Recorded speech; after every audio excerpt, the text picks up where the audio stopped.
चमार समाज को राम का नाम या सनातनियों के किसी भी भगवान का नाम नहीं लेना है। क्यों नहीं लेना है, चलिए आज जानते हैं नरेंद्र कहानीकार की इस कहानी के साथ में। कहानी सुनने से पहले आपको हमारे चैनल को सब्सक्राइब कर लेना है, बेल आइकन घंटी को ऑन कर देना है और नरेंद्र कहानीकार की कहानियों को सुनते रहना है। चलिए हम बताते हैं आपको कि क्यों नहीं लेना है इन भगवानों का नाम। और आप यदि करते हैं बिलोंग चमार समाज तो आप कहानी को पूरा जरूर सुने। कहानी है प्यारे मित्रों, ये बहुत पुरानी, जब अपने समाज में जातियों का भेदभाव, इस तरह से जातियों का भेदभाव समाज में जकड़ा हुआ था। लोगों को जातियों में ऊंच नीच का दर्जा दिया जाता है, जिसमें सबसे छोटा दर्जा चमार जाति को दिया जाता है। उसे शुद्ध, अछूत, दलित, प्यारे मित्रों, उसे नीच कहा जाता था। वो यदि किसी भी परमात्मा का नाम ले ले, चाहे वो शंकर हो, चाहे वो शिव हो, चाहे वो विष्णु हो, चाहे वो ब्रह्मा हो, चाहे वो कोई भी देवता हो, चाहे वो देवी हो, किसी का भी नाम ले ले और यदि किसी ब्राह्मण ने सुन लिया या देख लिया तो प्यारे मित्रों उसे मारते, उसे वो लोग मारते थे। तुम्हारे समाज को वो लोग मारते थे। ऐसा दुस्साहस तुम्हारे समाज में करते थे। Doctor B R. अम्बेडकर साहब की कहानी में आपने देखा है कि जातियों का विरोध किस प्रकार से दिखाया। उनको शिक्षा ग्रहण स्कूल के बाहर करवाया, पानी तलक पीने का आदेश नहीं दिलवाया। उन्होंने उन्हें मारा नहीं। सबसे बड़ी ताकत आपको सिखाने के लिए उन्होंने दिखाई, वो क्या? शिक्षा। उन्होंने आज सभी परमात्माओं से बड़ा दर्जा हासिल कर लिया। उन्होंने सभी परमात्माओं से बड़ा दर्जा हासिल कर लिया, भगवान से बड़ा। आज किसी भी परमात्मा का या भगवान का झगड़ा होता है, चाहे वो मंदिर का झगड़ा हो, चाहे वो चर्च का झगड़ा हो, चाहे वो गुरुद्वारे का झगड़ा हो, प्यारे मित्रों वो कहाँ जाता है? अम्बेडकर साहब की अदालत, कानून में जाता है और फैसला अपना करवाता है, अपना वो फैसला करवाता है। तो आपको इनके पूर्वजों का नाम क्यों लेना?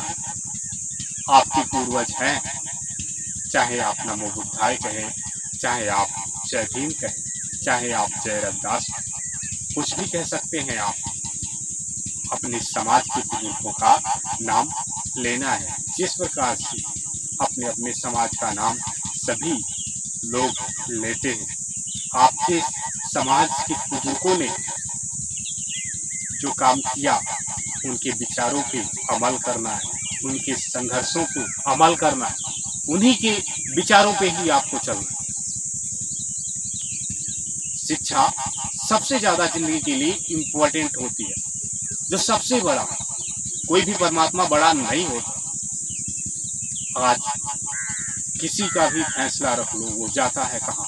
अम्बेडकर साहब के कानून में फैसला करवाने के लिए। तो परमात्मा बड़ा या कानून? तो सबसे बड़ा कौन? शिक्षा। सबसे बड़ा कौन? शिक्षा, जो अम्बेडकर साहब जी ने आपको साबित करके दिखाया। लेकिन ये समाज आज भी दलित समाज पे अत्याचार करता है। क्यों करता है? इसका कारण है क्योंकि दलित समाज आज भी अशिक्षित समाज सबसे ज्यादा समाज में पाया जाता है। लेकिन आपको वीडियोस देख करके अपने बच्चों को शिक्षा दिलाते आपको जागरूक होने की जरूरत है। आपको शिक्षा ग्रहण करने की जरूरत है। मैंने कई सारी कहानियों में आपको बताया है कि शिक्षा जिंदगी के लिए सबसे ज्यादा इम्पोर्टेंट है। आपको कुछ भी जानना है, कुछ भी पहचानना है, वो आपको कुछ भी मुकाम हासिल करना है जिंदगी में, वो हर एक चीज हासिल हो सकता है, तो वो हो सकता है आपको शिक्षा से। आप अपने अधिकारों के बारे में जानेंगे तो वो किससे जानेंगे? शिक्षा से ही जानेंगे। अशिक्षित समाज में आप जाकर के देखेंगे तो वहां पे आपको जानने को और सीखने को कुछ भी नहीं मिलेगा। पुराने ख्यालातों के लोग और पुरानी ही बातें, ना कि विज्ञान पे भरोसा करने वाली कुछ भी बातें। दुनिया कहाँ से कहाँ पहुंच गई, विज्ञान चांद पे पहुंच गया, विज्ञान चांद पे पहुंच गया, लेकिन इन सनातनियों का कहना है कि चांद एक देवता है। इन सनातनियों का कहना है कि चांद एक देवता है। मैंने आपको क्या बताया?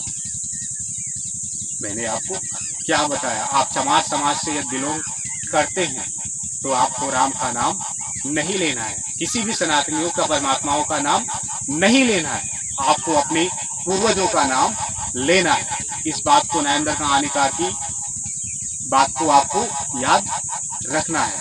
जिस प्रकार से इन लोगों ने अपराध किया, आज इनका समाज अपने हाथ ही पूरे समाज में इनका सर नीचे झुक जा चुका है, इस ब्राह्मण समाज का, क्योंकि सच हमेशा सच ही रहता है। और प्यारे मित्रों, सच की हमेशा जीत ही होती है, क्योंकि सच कभी कितने दिनों तक छुपा रहेगा, क्योंकि हर एक इंसान, हर एक नागरिक जो भी पढ़ा लिखा है, वो हमेशा शिक्षा से ही वार करता है। आप उसे मार दोगे तो आप कुछ भी नहीं कर पाओगे, या शिक्षा से उसने वार किया तो आपकी वो जिंदगी बर्बाद कर सकता है।